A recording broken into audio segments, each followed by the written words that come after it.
Lo que nadie te explicó acerca del ronquido al final de la vida y por qué no significa que tu ser querido se está ahogando.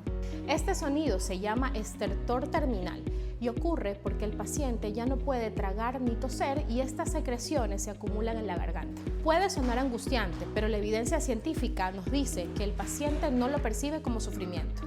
Guías internacionales como CEPAL y revisiones en Cochrane lo confirman. El estertor es más difícil para la familia que para el paciente. Las crisis respiratorias no tienen por qué ser caóticas. En Serenare te enseñamos qué hacer paso a paso para que tu familia viva este proceso con serenidad y respaldo. Soy la doctora Parra y somos Serenare, Medicina Paliativa Profesional.